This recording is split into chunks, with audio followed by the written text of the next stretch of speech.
I should say the Illinois government, because not the people of Illinois, they snuck in the most insane bill in the entire country when it comes to non-detainable offenses.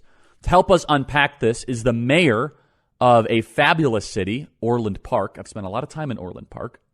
And he's also running for Congress in the 6th Congressional District in Illinois. And it is Keith Pecaw, and he joins us right now. Keith, welcome to the Charlie Kirk Show. Thanks for having me, Charlie. I appreciate it. So, Keith, tell us about the SAFE-T Act. What are now non-detainable offenses starting in January of next year? So some of the non-detainable offenses, and this is not all of them, but kidnapping, threatening a public official, second-degree murder, armed robbery, assaults, the list goes on and on. Pretty much the only thing that they can be held for is murder without jumping through a ton of hoops. I mean, so the list here is second-degree murder, robbery, kidnapping, intimidation, drug-induced homicide, what is drug-induced homicide exactly? I made a guess of what it is. Based on the wording, does that mean that you kill somebody under the influence of drugs? I don't know if that's what it means, or it means you gave somebody drugs to kill them. I'm not sure what that means. I'd have to talk to our police department to know. But essentially, if it's not first-degree murder, yes, you're out with no bail. Burglary, arson, aggravated fleeing, aggravated DUI, aggravated battery.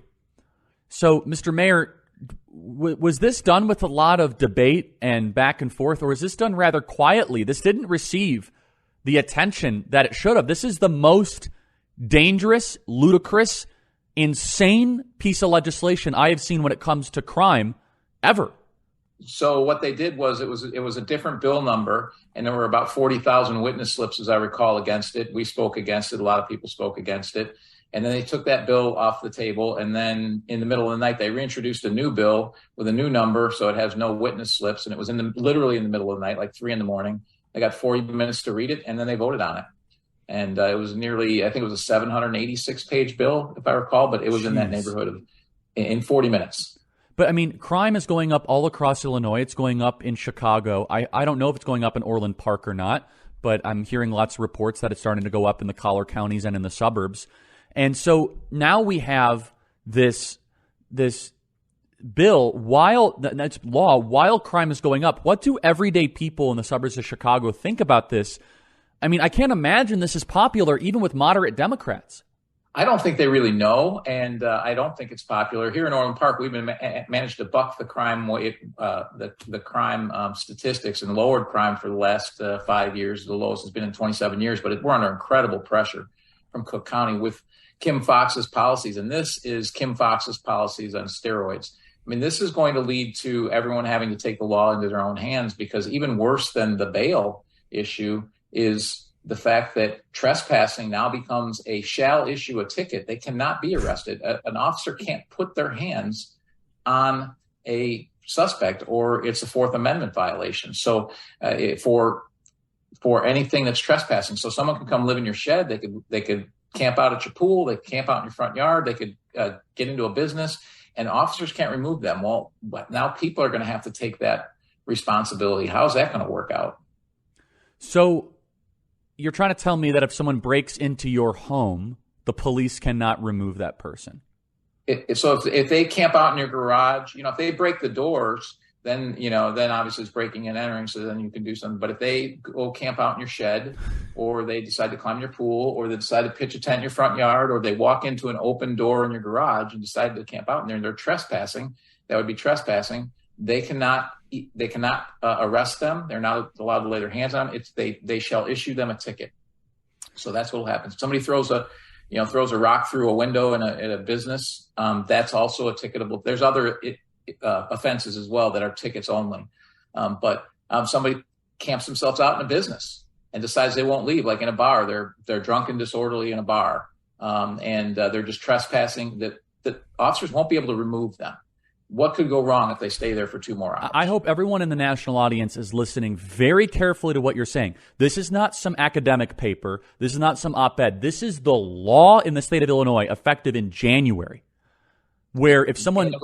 Yeah, please go ahead. It was passed last year, and the reason it's not going into effect in January is because they know exactly what's going to happen. Yeah, of course. And it's going to lead to residents and businesses having to take the law into their own hands.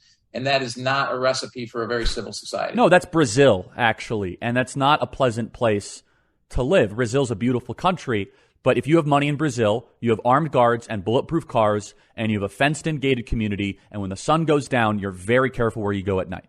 That's the type of society they're creating. Let me ask you, why do you think they're doing this? What is the motivation here?